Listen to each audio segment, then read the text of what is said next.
Ah, première question sur les pierres d'ancrage. Ça tombe bien, l'ancrage, c'est un de mes sujets préférés.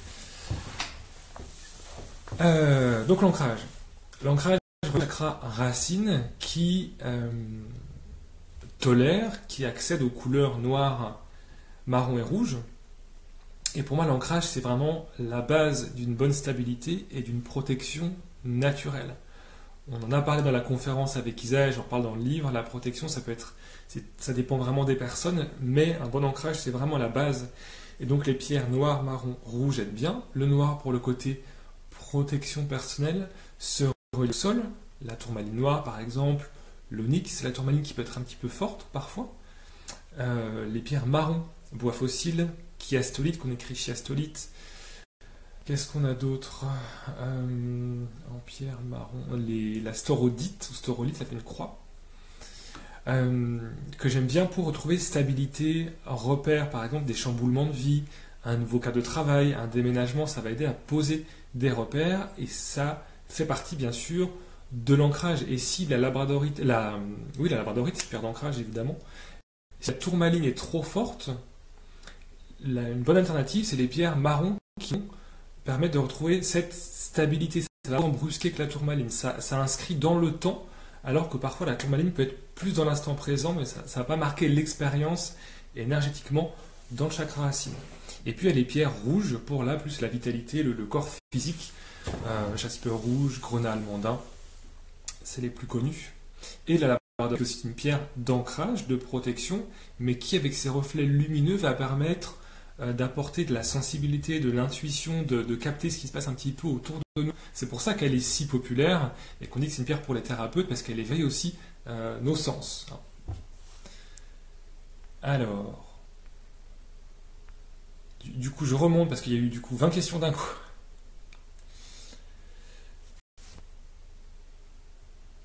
On me parle d'énergie envoyée par les pierres, mais c'est quoi cette énergie? Alors, toutes les pierres ont une vibration spécifique par rapport à leur couleur, leur système cristallin, leur principe de formation, leurs oligoéléments, la dureté, et ça va venir influencer, c'est de l'influence sur nos corps énergétiques. Et il y a ce que dégage la pierre, mais il y a notre énergie à nous. C'est vraiment la rencontre des deux qui fait qu'il y a une alchimie et qui peut se produire une interaction énergétique. C'est pas la pierre toute seule qui va faire le travail. En rentrant en connexion avec nos énergies, certains chakras, certaines couches de l'aura, il va y avoir une vibration particulière qui va s'installer, qui va amener par exemple à l'amélioration d'une situation ou le déblocage de quelque chose qui pouvait être coincé dans un de nos corps énergétiques.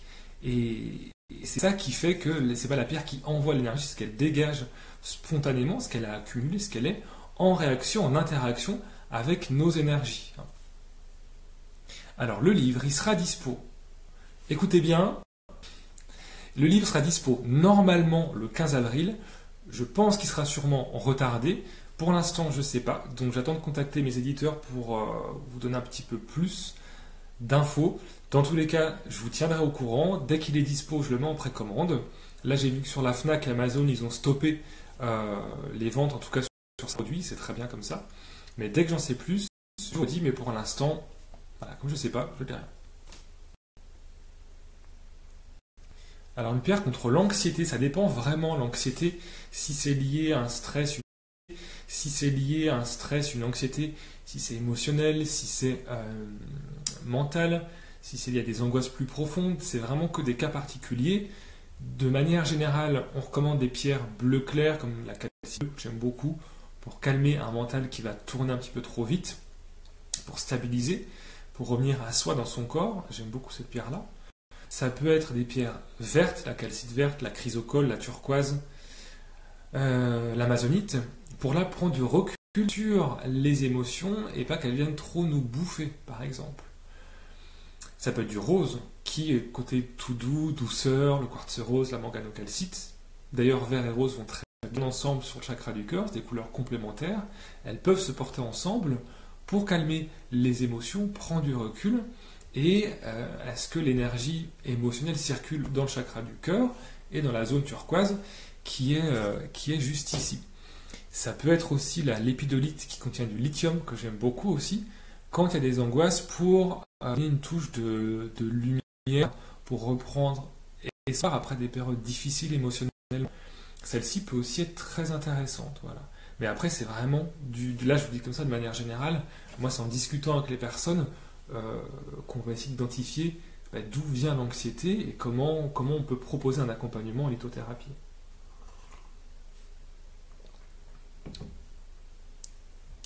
Alors, je fais juste D'accord, donc il y a déjà un paquet de questions, donc je vais déjà essayer de répondre à celles qui sont en ligne. Ah, quelle est la différence entre les pierres roulées et les pierres brutes? Sachez que la plupart des questions qu'on va évoquer là, je pense que la plupart seront dans le livre. Euh, Qu'est-ce que je voulais dire? Oui, bien sûr, oui, il y a une différence. Alors, c'est pas qu'une pierre brute est meilleure qu'une pierre roulée, ça c'est vraiment une croyance populaire assez tenace. C'est juste qu'une pierre brute a eu peu de transformation. Elle a quand même été cassée, dynamitée, ça dépend de la méthode d'exploitation du sol, mais il y a eu peu de retouches de la part de l'homme. Une pierre brute que vous avez entre les mains, c'est pas la pierre telle qu'elle, c'est qu'un morceau parmi tant d'autres. Ce qui va être différent d'un cristal qui va être juste délicatement prélevé de la roche-mère, où là, il n'y a aucune cassure, peu d'interaction avec l'être humain, c'est l'énergie à 100% qui est délivrée vers vous. Une pierre brute, elle a quand même été traitée un petit peu malmenée, même si elle ne garde pas de traumatisme énergétique. Une pierre roulée, on la passe dans des tonneaux avec de l'eau, des fois des acides, pour que elles aient cet aspect un petit peu lisse, et leur énergie peut être un petit peu déstabilisée.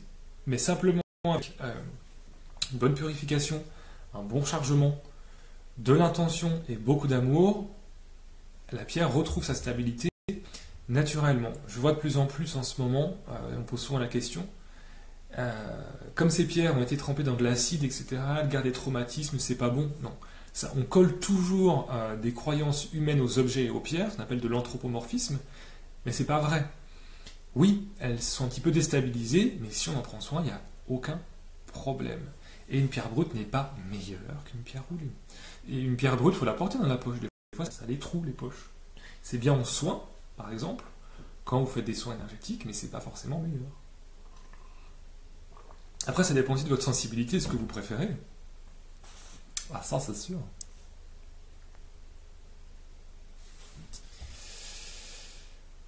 Puis j'associe la labradorite et l'obsidienne noire.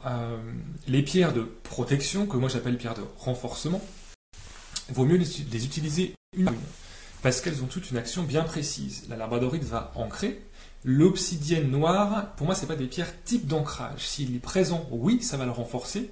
S'il n'est pas présent, ça ne va pas inscrire l'information. Pourquoi? Parce que les obsidiennes sont des pierres qu'on appelle amorphes, qui n'ont pas de système cristallin, et donc l'énergie est un peu dispersée, universelle. Elle est disponible facilement, mais elle n'est pas précise. Et donc, si l'image n'est pas présent, ça ne va pas venir marquer cette info.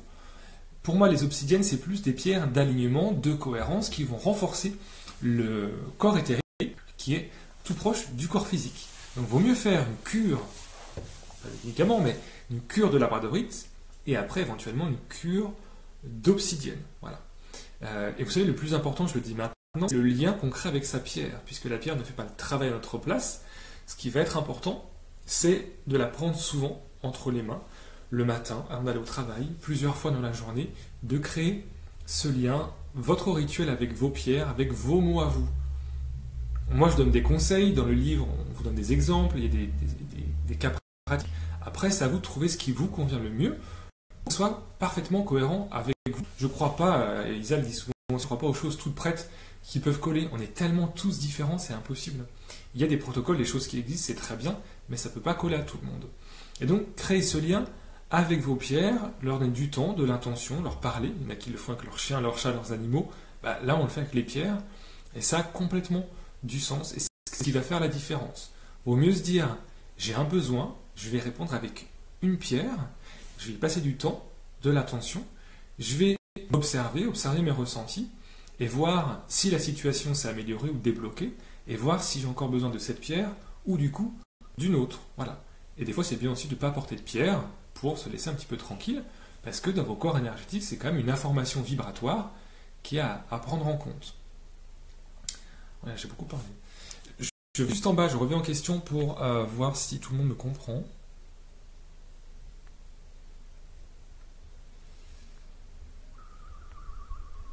Ça a l'air d'aller... Ok. Alors, je reviens, du coup, essayer d'aller vite pour répondre aux questions. La meilleure pierre pour chakra de la gorge. Il n'y a pas de meilleure pierre. Il y a vous, où vous en êtes et quel est votre besoin. Si par exemple, chakra de la gorge, communication, si le blocage est assez sévère, qu'on a vraiment des difficultés, vaut mieux utiliser une pierre douce, calcédoine par exemple, pour commencer à fluidifier, à parler dans un cercle plutôt intime avec des proches, plutôt que de commencer par la meilleure pierre la plus forte comme l'aigle marine, qui va être beaucoup trop forte dès le départ. Une fois que ce sera fluidifié, on peut passer au niveau supérieur avec, oui, aigle marine, célestite, bleu. Si la communication chakra de la gorge est plutôt bonne, mais que face à un entretien difficile, à quelqu'un qu'on va rencontrer, on sent qu'on a besoin de force, là, l'aigle marine qui est costaud, la topaze bleue, vont être vos meilleurs alliés à ce moment-là. Il n'y a pas de meilleure pierre pour tel ou tel chakra. Ça dépend vraiment de la situation. Des fois, on veut être la plus puissante, mais la plus puissante, c'est pas forcément la meilleure pour vous, pas du tout.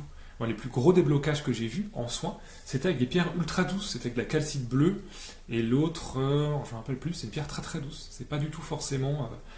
Au contraire, plus les gens seront éveillés, auront déjà fait des soins énergétiques, auront déjà une certaine approche, bah là, plus je pourrais des pierres spécifiques parce qu'ils seront déjà un petit peu habitués. De donner quelque chose de fort dès le départ, ça va pas forcément les servir, je pense. On peut nettoyer les pierres au bol tibétain et les recharger dehors, sachant que tout ce qui est bol tibétain, encens, onde de forme, donc fleur de vie et coquille Saint-Jacques, c'est des purifications qui sont très légères, ça ne va pas purifier les charges lourdes, pas du tout. Ça, j'en parle dans ma vidéo YouTube qui existe déjà, et j'en parle dans le livre, évidemment. Pour la formation, moi je me suis formé à Annecy avec Aurélia Mariani, qui est sur Instagram aussi, GDL formation en litho et soins énergétiques. C'était très complet parce que l'aspect accompagnement était vraiment mis en avant. On a beaucoup travaillé sur nous. Quelle posture avoir en tant que thérapeute, ça c'est très important. Les stages d'un week-end où après tu peux être thérapeute, attention, partez, c'est pas possible, on ne devient pas thérapeute en un week-end. C'est un long processus qui demande beaucoup d'écoute et de travail sur soi avant de pouvoir accompagner les autres. Et je recommande vraiment cette formation, donc Aurélia Mariani sur Annecy. Alors, donc purification, rechargement, en gros, il y a des vidéos qui existent, sauf s'il y a un point précis, peut-être je reviendrai, j'ai vu une question passer, mais sinon ça existe déjà. Le sujet que j'ai déjà abordé. Et oui, je sais bien que c'est pas facile dans les livres de lithothérapie, il y a plein d'informations différentes. Certains ont des démarches complètement différentes, des fois c'est très pragmatique, des fois il y en a qui ont fait des études, des tests, des fois certains auteurs américains ou anglais ça sort complètement de leur tête. Je sais que c'est pas évident, il faut voir un petit peu le parcours de l'auteur, si possible. Les auteurs où ils ont 20 000 bagages à leur actif, plein de formations, attention, rien que la litho pour être spécialiste, ça prend des années, on peut pas être chaman, maître reiki, lithothérapeute, tout faire en même temps, pour moi c'est pas possible. Il vaut mieux avoir une spécialité et faire ça correctement. C'est pour ça d'ailleurs qu'on va avoir des spécialistes, c'est parce qu'ils font pas tout en même temps. Du coup, c'est pas forcément facile, c'est pour ça que moi, dans le livre, j'ai mis des informations vraiment courtes, simples, pour que ça rentre facilement, pour que vous les intégriez. Et puis si je donne trop d'infos, trop de détails, souvent on va essayer de coller aux propriétés des pierres, alors que c'est pas ça qui est intéressant. Ce qui va être intéressant, c'est de faire vos expériences avec un minimum d'informations, que vous trouviez vos outils et vos rituels. Voilà, le but c'est pas de coller les descriptions qui sont dans le livre. Il y a des personnes avec des pierres rouges, ils vont rien ressentir du tout, et d'autres ils vont être tout feu tout flamme, donc il n'y a vraiment que des cas uniques. On m'a toujours déconseillé les pierres noires. Pourquoi ? Les personnes auraient dû vous expliquer pourquoi. On ne peut pas dire à quelqu'un je te déconseille les pierres noires. Au revoir. Donc il faut demander à ces personnes-là pourquoi ils ont ça. Ils ont peut-être fait des tests énergétiques. Peut-être qu'ils ont vu que l'ancrage était trop présent. Peut-être que c'était pas du noir, peut-être du marron pour vous accompagner. Mais comme je ne connais pas votre situation, je ne peux pas répondre à cette question. Si on me donne des conseils sur Internet, dans un magasin, il faut pouvoir le justifier. Il vous faut telle pierre, au secours. Il vous faut, c'est pas bon du tout pour l'énergétique, pour soi. Et comme dans tous les métiers, il faut justifier nos réponses. Alors, à quoi ça sert de s'ancrer, d'être bien présent, les pieds sur terre, pas avoir la tête dans les nuages, éviter la dispersion énergétique, éviter que les corps énergétiques et l'aura se retrouvent là et pas en bas. Comme un arbre, il est enraciné, il ne craint pas la tempête. Plus on est ancré, plus on est stable, plus on peut vivre notre vie naturellement. C'est vraiment la base, c'est super important. Et là, au-delà des pierres, au-delà des méditations, le mot c'est vraiment faire des choses concrètement, mettre les mains dans la terre, jardiner, faire du sport. C'est pas que rester en tailleur à la maison avec des pierres ou des médites que ça va faire le job à plein temps. Il faut vraiment faire aussi. C'est ça, faire des choses. Être dans l'instant présent le plus possible. Quand tu bois un thé, par exemple, te dire, bah, tiens, là, je prends une gorgée de ce thé, pas penser à ce que tu vas faire à manger dans 3 jours pour ta belle-mère, par exemple. Ça va être là, ici, maintenant. Et c'est être observateur de soi, se dire, bah tiens, je sens que je pense, que mon esprit part sur autre chose, je ramène mon intention, mon esprit ici et maintenant, pour être mieux ancré, pour être plus cohérent. Alors je refais pareil, je vais juste voir en bas si tout le monde va bien.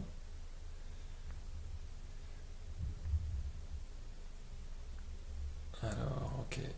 Merci à ceux qui répondent aux questions auxquelles j'ai déjà répondu, comme pour le livre.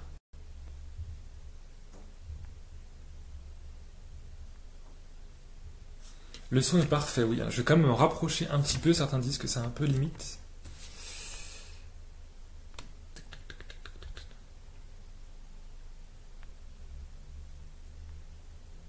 Ok, je reprends les questions. Alors, il y en a un paquet. J'allais dire les gars, c'est une formule générale. Je ne sais pas si je vais pouvoir répondre à tout.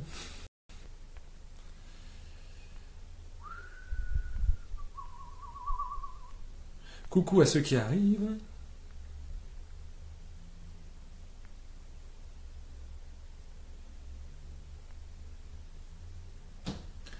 Ouah, faut-il recharger nos pierres à la pleine lune ou durant 14 jours avant et les retirer 4 heures avant la pleine lune?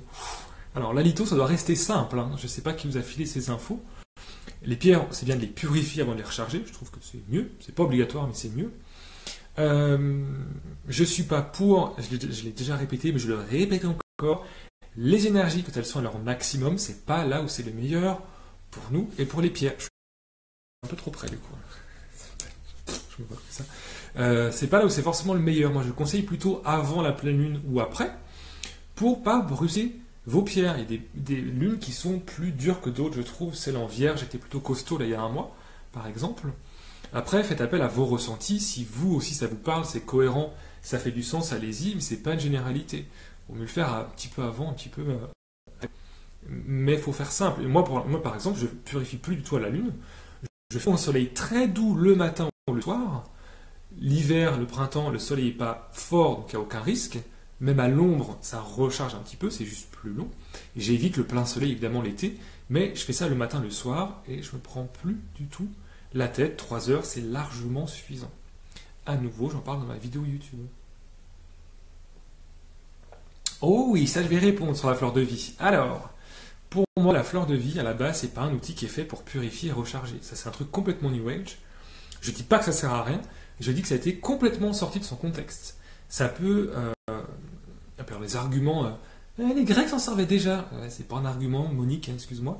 Pardon, parce que j'ai souvent le cas, mais c'est pas un argument suffisant pour moi. J'en parlais avec un géobiologue, un gars qui fait des formes géométriques que j'ai rencontré souvent sur des salons. Il me disait, non, c'est clairement pas la première des choses à faire. C'est très bien dans une pièce pour dynamiser, pas dans une chambre à coucher par exemple, mais c'est pas forcément fait pour recharger, purifier. Pour moi, ça va plus recharger uniquement si on pose une intention, puis on vient activer la fleur de vie, on le demande, fleur de vie, je t'active pour venir, là maintenant, recharger mes pierres. Si vous pensez que ça purifie, faites un temps de purification et de rechargement distinct en posant une intention à chaque fois. Et je comprends que ça plaît beaucoup, que le concept il plaît énormément, parce que c'est simple, ouais, je dépose dessus, après j'ai plus rien à faire. Toutes les choses qu'on fait, c'est quand même plus intéressant quand on s'implique dans le processus. Oui, ça contraint de recharger, purifier ses pierres, mais ça va être garant d'une bonne utilisation de vos minéraux en interaction avec vous. Donc, il faut y mettre du sien. Et ne comptez pas sur la fleur de vie pour faire le travail toute seule, ou alors faites des tests. Mesurez au pendule, Par exemple, des pierres chargées sur une fleur de lys, est-ce qu'elles vont se purifier? Avant, après, faites vos tests et faites vos propres conclusions. Les pierres cassées, une pierre cassée, c'est pas grave. Si elle se casse, alors c'est pas forcément que la pierre est plus faite pour vous, c'est qu'elle est un peu trop chargée, que c'était pas le bon moment, que votre inconscient qui n'a pas envie de changer, il vous fait tomber la pierre exprès pour pas que vous allez travailler vos zones de fragilité, souvent c'est ça. Cherchez les réponses à l'intérieur de vous et voyez quelle est la réponse la plus appropriée qui va émerger. Et une pierre cassée, c'est pas grave. Une pierre roulée, une pierre brute, elle a cassé à la base. Donc vous la purifiez, vous la rechargez à fond et vous l'utilisez sans problème. Le seul problème, c'est si c'est une pointe et que vous en servez pour des travaux spécifiques ou un pendentif avec une pointe en bas par exemple, là ça peut être un peu plus problématique parce que l'énergie va circuler différemment. Il y a des questions auxquelles je ne vais pas pouvoir répondre, certaines parce qu'il y en a un paquet là.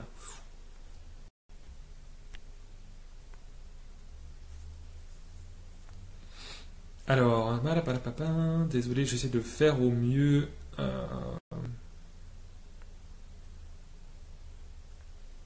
Ok.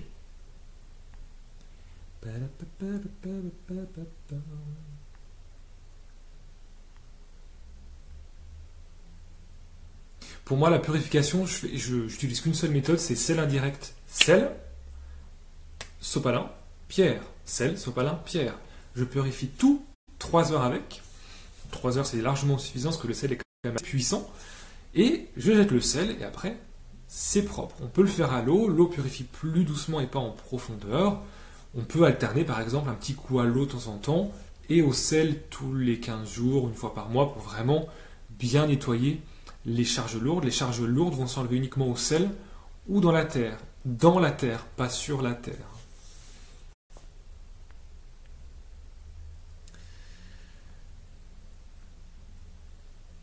Oui, tout à fait. On peut mettre des pierres dans chaque pièce, suivant ce qu'on veut apporter. Ça peut être le gars qui fait trop. J'en parle dans mon livre. Non, mais c'est vrai, j'en parle dans le livre. Ça dépend de ce qu'on veut amener. Il peut y avoir plusieurs options. Dans une cuisine, ça peut être du orange pour la convivialité. C'est un lieu de partage, par exemple. Pour la créativité, pour faire à manger. Ou pour simplement parler en soi des gens. Ça peut être du rose si vous voulez mettre une intention et plus de bien-être, de cocon, de douceur dans cette pièce. Ça dépend ce que vous allez en faire. Et le mieux, c'est d'avoir pas plus qu'une, effectivement, par pièce, une grosse pierre par pièce. C'est mieux. Il faut essayer de tout mélanger vers le lit, pas trop à la tête du lit. Quelqu'un me disait oh, j'ai de l'améthyste, mais j'arrive pas à dormir. Ah ouais, bon, on en parle. Et elle me dit bah oui, j'ai déjà vers mon. Non, je vais y arriver. Vers mon matelas, je dis d'accord. Il me dit oui, j'ai 2 géodes de 1 mètre de chaque côté du lit. Waouh, c'est beaucoup trop. Parce qu'en fait, comme la métisse a une énergie sur le chakra coronal, ça pousse l'énergie en haut. Votre corps, ça va faire beaucoup trop d'énergie. Il va chercher à contrebalancer et à s'ancrer. Et comme il ne va pas y arriver parce qu'il y a trop d'énergie violette, ça va vachement plus vous fatiguer. Alors qu'à la base, c'était là pour vous apaiser. Donc, mollo avec les géodes d'améthyste, des petites, proches du lit, mais pas trop gros. On évite le cristal de roche, les pierres rouges ou oranges pour dormir qui sont trop vives, par exemple.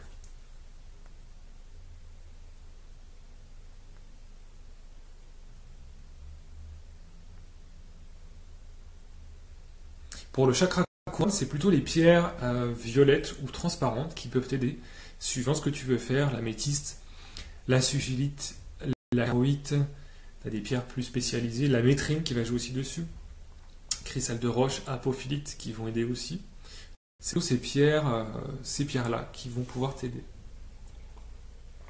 Après, elles ont toutes des spécificités, ça dépend ce que tu veux faire précisément. Je continue. Quel est ton point de vue sur l'opalite, pierre créée par l'homme? Ben, c'est du verre, donc c'est joli, mais ça sert à rien.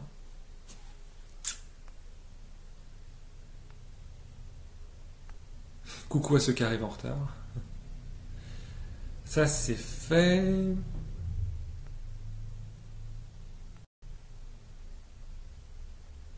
Bah, les pierres pour l'ancrage, du coup, hein, vous reverrez le début du live.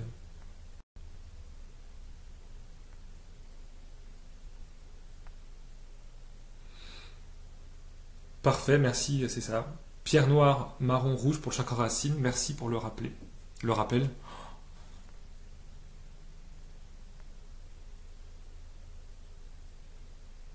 aider à évacuer les énergies, émotions que l'on capte et absorbe. Là, en général, c'est qu'il y a un d'ancrage. Les personnes hypersensibles, j'aime pas coller cette étiquette-là, mais qui ont une tendance à être hypersensibles, à recevoir les émotions des autres. Il faut que j'arrête de parler tout comme ça avec mes mains, ça devient pénible même pour moi. C'est qu'il y a souvent un manque d'ancrage.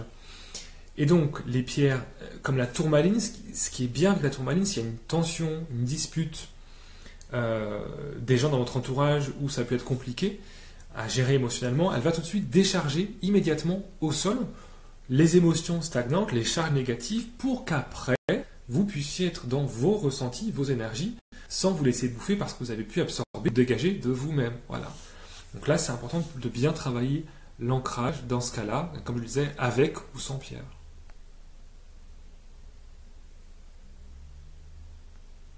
Oui, quelqu'un parle de posture de yoga, effectivement, moi j'y connais rien, mais tout à fait le yoga, très bien. Pour l'ancrage, avec plaisir. Que penses-tu de l'oracle de Béline? Je ne le connais pas, pas de nom, mais je ne l'ai jamais utilisé, donc je ne sais pas. Vous me faites rire avec vos messages. On ne voit mieux, t'as une douce voix. Oui.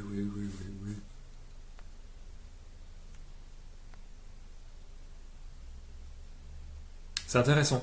Mon ado est très introverti et en manque de confiance. Quelle pierre pourrait l'aider?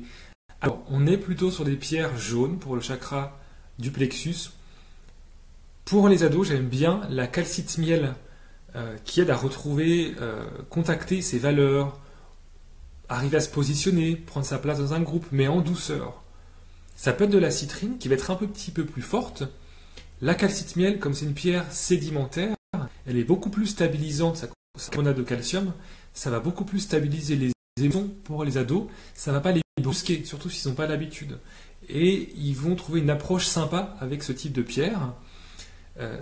Si l'enfant ou l'ado a déjà un positionnement qui n'est pas trop mal, qu'il a besoin de juste le repositionner encore un petit peu mieux, qui a déjà un travail de fait, ça peut être la cible, peut-être. Sinon, la bronzite, elle est très très bien, je l'aime beaucoup. Elle est marron, mais elle travaille beaucoup sur le plexus solaire. Quand il y a eu des dévalorisations, des périodes déstabilisantes, pour réinstaller la confiance avec une touche d'ancrage, je la trouve vraiment parfaite, la bronzite. Qui n'est pas la pierre pour bronzer, j'anticipe la blague, je dis ça, je dis rien. Oui, pour purifier, merci pour la question, pour purifier et nettoyer l'intérieur, moi j'aime beaucoup les encens, les plus efficaces, on a la sauge blanche, je confonds toujours, et le benjoin, qui sont très bien pour purifier. Le palo santo, en réalité, va permettre de créer une atmosphère harmonieuse pour se concentrer, par exemple, pour travailler, mais pas vraiment purifier, contrairement à ce qu'on dit beaucoup.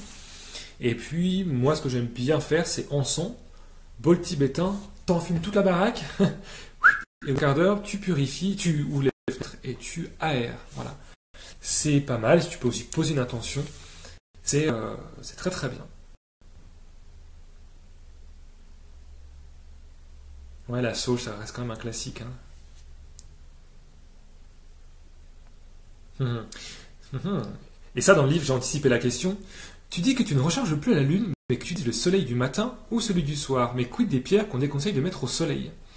Un soleil très doux, le matin très tôt ou tard le soir, ça fera pas de mal aux pierres roses, violettes, vertes, toutes les pierres de couleur claire. D'octobre à mars, aucun problème.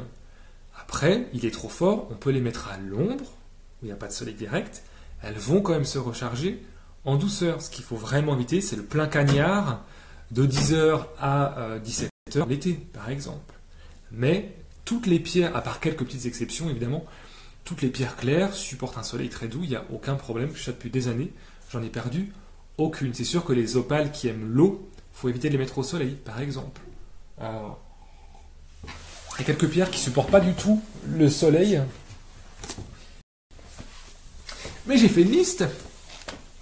Je me suis dit, attends, j'ai tout sécurisé en me disant, attends, on va te poser telle question, reviens sur ça. Si vous saviez le temps que j'y ai passé. Mais c'est très bien ce que j'avais anticipé, ce genre de questions. Alors là, j'ai fait une liste des pierres qui ne doivent pas être trempées dans l'eau. Vous le verrez, de toute façon, ce sera dans le livre. Non mais lol. Et pour celles qui n'aiment pas le soleil, je vais vous le dire tout de suite. Les trop beaux dessins d'Amanda, j'adore. Ça, c'est le partie rechargement. Ah. Minéraux qui craignent la lumière vive, qui effectivement ne doivent pas être exposés au soleil. Trop fort. Aigue marine, amazonite, améthyste, amétrine, aragonite, calcédoine, célestine, du mortierite, émeraude, fluorite, kunzite. Lapis lazuli, manganocalcite, opale, quartz rose, rhodonite, rubis, saphir, sodalite, sphalérite, ulxite, vanadinite. Pour les pierres les plus délicates, où on va éviter le soleil trop fort. Bien. Oui, bien sûr, quand vous purifiez au sel, vous pouvez en mettre plusieurs. Moi, j'en mets jusqu'à 10, il n'y a aucun problème. Ouais. Oui. Mais par contre, vous mettez plus de sel, évidemment. Alors, très bonne question. Les géodes vont recharger, mais ne purifient pas. Ça, c'est un gros mytho sur la litho. C'est pas vrai. Ça peut pas purifier et recharger en même temps. Ça recharge. Le cristal de roche qui est universel, qui va diffracter les couleurs du spectre lumineux en arc-en-ciel, ça peut recharger toutes les pierres. L'améthyste ou la célestine, violette et bleu clair, ça va recharger uniquement les pierres de couleur claire. Vous mettez un grenat sur ces amas, ça ne va pas les recharger. Il va y avoir une contradiction énergétique entre elles. Et oui, des fois, c'est bien de les purifier, de les recharger un petit coup, ces géodes ou ces druses, c'est mieux. Même si en principe, il n'y a pas besoin de les recharger, comme il y a des bouts de cristaux dans tous les sens, il y a un rechargement qui se fait tout le temps. Ceci dit, j'ai remarqué par l'expérience, c'était quand même bien de les recharger de temps en temps au soleil, ou soleil doux, c'est de l'améthyste. Alors, pour la communication, c'est mieux un bracelet ou une pierre à prendre en main. Ça dépend de ce qui va être pratique pour vous. Et comme je le disais, le plus important, c'est le lien que tu crées avec ta pierre. Peu importe que ce soit un pendentif, un bracelet, une pierre roulée, si tu crées du lien avec elle, que tu t'investis dans ce que tu veux améliorer, eh bien, tu vas rapidement sentir un déblocage, une amélioration de la situation. Et je t'invite vraiment du coup à la porter le plus souvent en main, plusieurs fois, dans la journée. Pour la communication, tous les moyens sont bons. C'est vrai qu'un pendentif qui arrive là, c'est mieux parce que c'est la zone reliée au chakra de la gorge, mais c'est pas obligatoire. Les pierres d'ancrage, et je le dis souvent, c'est mieux de les porter en bracelet ou dans la poche plutôt qu'en pendentif parce que l'ancrage se fait pas ici, c'est pas une zone appropriée. Même si c'est grave. Voilà. Sauf pour la tourmaline noire que je vous déconseille vraiment en pendentif parce que toutes les personnes qui en ont porté ont toutes pété un boulon parce que c'est beaucoup trop fort. Comme elle absorbe et qu'elle draine et qu'ici c'est pas la zone appropriée, ça donne lieu à des réactions qui peuvent être disproportionnées. Est-ce que je prévois un stage de litho en 2020 dans le Jura? Je sais pas. I don't know. Je sais pas encore. J'ai envie de faire un stage avec Isa, qu'on vous propose ensemble, mais voilà, pour l'instant, on ne sait pas. Ok, je vais juste lire un petit peu en bas.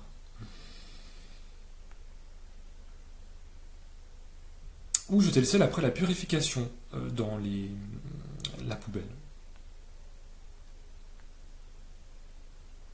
Oui, hier soir, Bella elle a fait un live sur l'ancrage centrage alignement, très très bien. Ouais. C'est Bella Révolution sur Instagram, bella.r-évolution, je crois. Allez voir, très intéressant. Hop, alors je remonte. La nuhumite, je la connais pas beaucoup, non.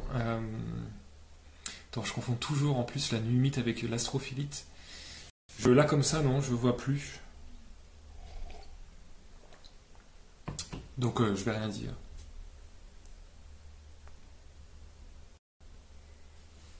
J'ai du mal à me connecter à mes pierres, je ne sens pas leurs énergies. Que faire? Alors, ce qui peut être intéressant, si tu as du mal à te connecter, c'est déjà avant de faire ce temps de connexion, toi faire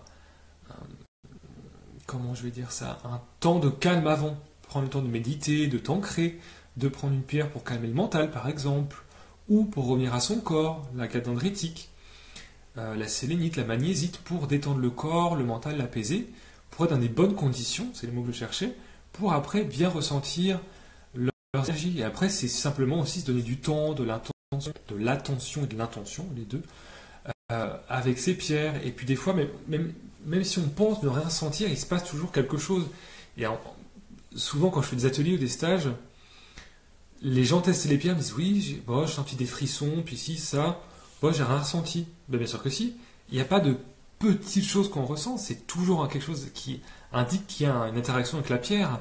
Même les choses les plus minimes peuvent être les plus intéressantes.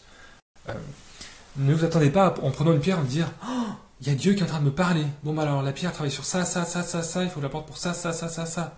Si ça arrive, tant mieux, mais si c'est juste ok, je sens des frissons. Tiens, j'ai une image. Tiens, j'ai une émotion. Bah, la pierre vous envoie des infos sur ce à quoi elle va vous inviter à travailler. Notez-le, faites-vous un petit carnet de bord et revenez dessus régulièrement pour voir votre évolution et puis affiner votre pratique énergétique, tout simplement. C'est clair, tout ce que je vous raconte pour l'instant. Quelle pierre pour des projets qui demandent beaucoup de motivation comme un doctorat? Alors, ça dépend. Ça pourrait être, alors je pense à des pierres pour la concentration, la mémoire sur le long terme, lapis-lazuli, si l'ancrage est bon et si le mental n'est pas trop présent, sinon du mortierite. En même temps, peut-être une pierre jaune ou par moment du jaune pour se rebooster un bon coup. Et puis des pierres d'ancrage pour garder les pieds sur terre. C'est important. Ça, c'est pour le temps de concentration, de motivation. Et de temps en temps, tu peux t'autoriser des pierres oranges pour apporter des idées neuves et fraîches à tes idées aussi. Ça passe par le chakra racine aussi, le chakra sacré, pour des idées qui vont te correspondre et pour des fois débrancher un peu le mental et revenir à la sensation corporelle et pas tout le temps être là en permanence. Voilà. Pour faire la part des choses, pour que tu sois dans un bon équilibre, pour pas être tout le temps dans ces idées, mais aussi dans les ressentis corporels. Oui, bien sûr, tu peux utiliser du sopalin, du tissu à la place du sopalin. Oui. Et c'est plus logique. Oui, carrément, les moquis, c'est pour l'ancrage. Attendez. Vous verrez que dans le livre, notre chère Isa a fait un truc, le cas particulier des moquis par Isa. Effectivement, c'est bien pour l'ancrage, pour la polarité, pour nettoyer l'ensemble des corps énergétiques à fond, mais pour faire un petit update, c'est pas mal du tout. Et ça travaille sur l'ancrage, ça permet que les énergies soient plus dans le bas du corps que en haut. Ouais, c'est très bien. Peut-on fabriquer son propre pendule avec une pierre qu'on choisit ou qui nous a choisi? Si tu le sais le faire, oui, ce sera encore plus intéressant parce que tu auras mis tes énergies et ton attention. Donc, par contre, il faut respecter les proportions. Là, je ne suis pas assez spécialiste, mais il ne faut pas faire n'importe quoi. Mais après, c'est tout à fait possible, évidemment. Pierre qui nous a choisi, je suis pas toujours... je suis un peu mitigé sur le sujet. Hein. J'ai fait une vidéo sur YouTube sur ça, comment on choisit ses pierres. Je vous laisserai aller voir. Je vous remettrai le lien après. C'est pas forcément la pierre qui nous choisit ou pas pour la bonne raison, clairement. Ce mug n'en finit pas, j'en suis à 5 litres de thé. Bracelet ou pierre en main à manipuler quoi par jour? On va dire une fois le matin, on va aller au travail, le midi puis le soir. Après, si c'est plus, c'est très bien. Tu discutes avec quelqu'un, tu fais la queue à la poste, dans une cafétéria, enfin, pas en ce moment. Tu prends ta pierre, hop, tu recrées du lien avec, consciemment ou des fois inconsciemment, sans y penser si tu parles à quelqu'un, mais plus tu vas faire, mieux ça va être. Les pierres pour aider quand on veut arrêter de fumer, contrairement à ce qu'on dit souvent, les pierres marron ou le quartz fumé, plutôt des pierres jaunes pour renforcer la confiance et la volonté, ça peut être un plus, mais là je trouve que les pierres sont limitées, comme les pierres ne sont pas des médicaments. Là je vous conseillerais plus, je sais pas, la naturopathie, l'hypnose, le magnétisme, qui sont plus intéressantes que juste des pierres. À mon sens. Poignet droit ou gauche, alors ça, il y a tout un débat, vous faites comme vous le sentez. Purification, rangement, il y a la vidéo. Ah, il y a l'énergie tourmaline qui vous donne des conseils pour les postures d'ancrage, donc notez bien. Merci à toi. Ma petite fille de 4 ans manque de concentration, quelle pierre? Alors il y a les pierres que j'évoquais tout à l'heure, la sodalite, la du mortierite, sinon la fluorite aussi peut être très très bien. C'est moitié calcium qui va stabiliser les émotions, qui va ramener la présence au corps, moitié fluor pour vraiment la concentration sur le troisième œil, La fluorite, quelle que soit sa couleur, ça va pas jouer sur les chakras. Elle va toujours être en interaction avec le troisième œil parce qu'elle contient beaucoup de fluor et là c'est lui qui donne l'information principale de la pierre. C'est pas la couleur. Donc la fluorite, je la trouve très bien. Et souvent, même pour les enfants, les ados, ça passe très très bien. Les adultes aussi, évidemment. La cornaline pour l'eczéma. Alors, je me suis complètement détaché des pierres sur l'aspect physique. Je ne travaille pas du tout dessus. Donc, je ne peux pas vraiment te dire de ce que j'ai en mémoire. Non, je pense pas. Et les pierres pour la peau, c'est vraiment très très très très limité. J'ai eu une fois une personne qui a eu un peu d'amélioration avec des pierres pour une problématique de peau, mais sinon c'est beaucoup trop restreint, hein. Pardon, je rebondis sur ce qu'il y a en dessous. Merci.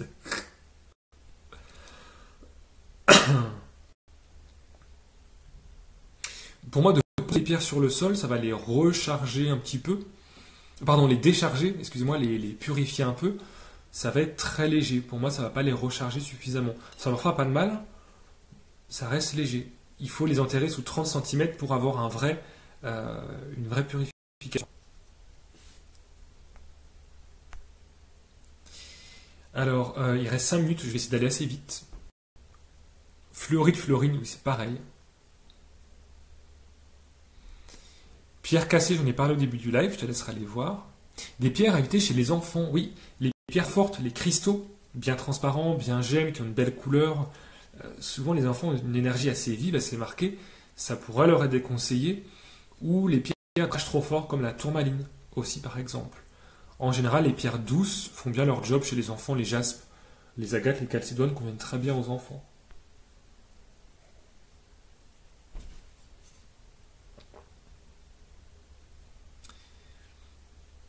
Je suis très attiré par l'obsidienne flocon de neige. Pourquoi? Moi, je peux t'aiguiller, mais c'est toi qui vas trouver la réponse, pas moi. Euh, Va voir ce qu'elle te dit dans les propriétés, va lire ce qui est indiqué et vois ce qui peut te parler en étant honnête. Les obsidiennes, c'est des pierres de vérité qui font ressortir ce qu'il y a à travailler, qui font souvent pas dans la demi-mesure. La flocon de neige, en l'occurrence, si ça va, elle reste plutôt douce. Euh, alors, peut-être qu'elle a des choses à t'apporter. Mais du coup, regarde vraiment sans censure et avec sincérité ce qu'elle peut t'apporter et vois si tu es prête à faire le travail avec.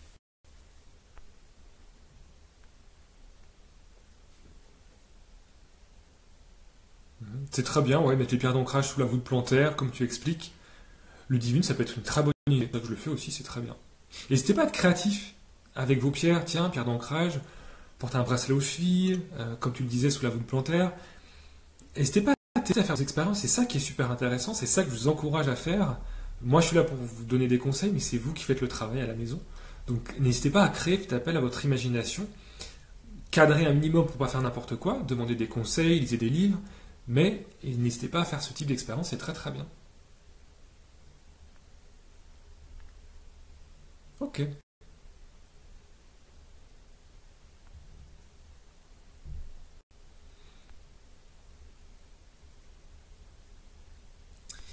Tic, tic, tic, tic, tic, tic. Si une pierre nous attire mais qu'on n'arrive pas à l'identifier et qu'on ne connaît ses propriétés, que faut-il faire? Utiliser quand même. Si une pierre t'attire mais que tu n'arrives pas... Ah, pardon. Hop. Euh, c'est bien de la faire identifier si tu peux. Et puis, essaye de l'utiliser. Fais des temps de ressenti avec. Vois ce qui se passe. Vois s'il t'apporte quelque chose. Sachant que si une pierre, les ressentis peuvent être difficiles ou délicats, justement, c'est qu'elle vient travailler sur un point précis. C'est pas qu'elle n'est pas faite pour nous, c'est qu'elle va venir réveiller en nous des chakras, des zones énergétiques qui ont besoin, qui appellent à l'aide, parce qu'elles ont besoin d'énergie. Tout signal est bon à prendre en compte. Oh là là, elle ne me fait pas de bien, je la laisse de côté. Ben non, elle va peut-être apporter quelque chose. Si on prenait que des pierres qui nous feraient du bien, on n'avancerait pas. Le but c'est d'avancer, c'est de débloquer les choses. Si tu prends des pierres qui te font bien, ça peut potentiellement alimenter un chakra qui est déjà en excès, qui n'a pas du tout besoin d'énergie.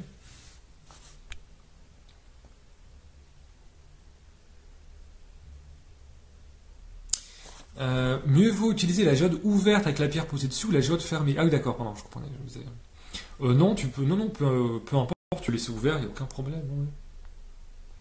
Un bracelet porté souvent, combien de fois il faut le purifier? Mais plutôt, si tu le portes souvent, une fois par semaine, du coup, sel, sopalin, pierre, pour vraiment dégager toutes les énergies que la pierre a accumulées.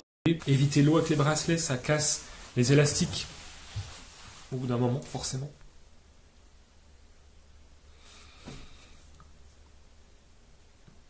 J'ai acheté 5 solides de plateau en cristal de roche, elles sont toutes transparentes, donc une qui a changé de couleur, elle est devenue trouble, presque blanche, est-ce normal? Est-ce que c'est la pierre? Est-ce que ça a été teinté? Est-ce qu'il y a eu des produits dessus? Est-ce qu'effectivement elle a peut-être réagi à tes énergies? Euh, et elle est venue se modifier son ADN, j'allais dire quelque part. À toi de voir, à toi de voir. C'est pas forcément grave, mais je pense qu'il y a une interaction. Donc n'hésite pas à ce moment-là à bien les purifier, bien les recharger, et à surtout t'écouter pour voir ce que ça peut t'apporter. C'est cool, c'est une personne qui reprend mes réponses pour les autres, c'est super. Merci Hélène. Dans ces temps très pesants, à part l'ancrage, quoi d'autre pour ne pas avoir la tête trop prise, surtout quand on est soignant? Ouais. Alors effectivement, très bonne question. Euh, donc ancrage, on l'a dit.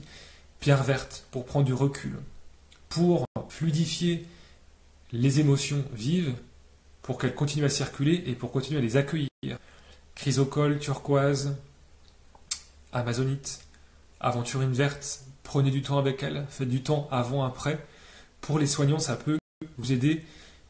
La vibration verte, la point de vue couleur, ça aide à booster un tout petit peu, bien sûr, le système immunitaire, ça peut être chouette.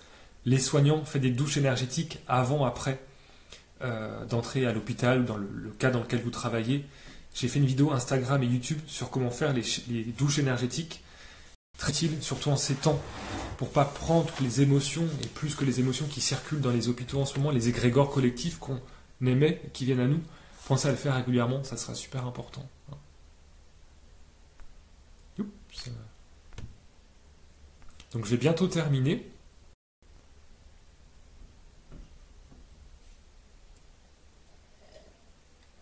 J'ai pas mal de pierres chez moi. Du coup, chaque fois, je confonds entre tourmaline noire et onyx. Un conseil, bah apprends à les reconnaître. Je plaisante. Non, juste avant dans les bouquins, tu vas vite faire la différence. La tourmaline a des stries souvent sur elle, c'est comme ça qu'on la reconnaît. L'onyx n'en a pas. L'hématite pour débloquer ses peurs, pas forcément, ça dépend des personnes. Ouais, les labradorites changent énormément d'aspect, se fissurent parce qu'elles encaissent énormément, énormément, énormément. Ça m'étonne pas, donc il faut bien les purifier très très très souvent. Hein. Du coup, on va arrêter ici. Œil de tigre, du faucon et de taureau à la cheville. Ouais, à essayer. L'œil de faucon, c'est pas vraiment la zone, mais oui. Essaye et vois comment tu te ressens. Hein. Pas plus. Ah oui, si vous l'avez terminé, 3 pierres max, 3 pierres max. Sinon, après, c'est pas grave, notre corps, il comprend plus rien. Ça fait une soupe énergétique complètement indigeste et le corps comprend plus. Les bracelets chemin de vie, je sais pas, 8 et 13, je crois. C'est pas négatif. Vous avez beaucoup trop de pierres. Votre corps comprend plus rien du tout. Donc 3 pierres max. On peut se former en autodidacte, mais c'est bien d'avoir un prof, un référent, parce que tu vas avoir beaucoup de questions et pour être sûr d'aller dans la bonne direction, la posture du thérapeute, de l'accompagnant est très importante. Donc oui, mais il y a des limites, ça dépend ce que tu vas en faire.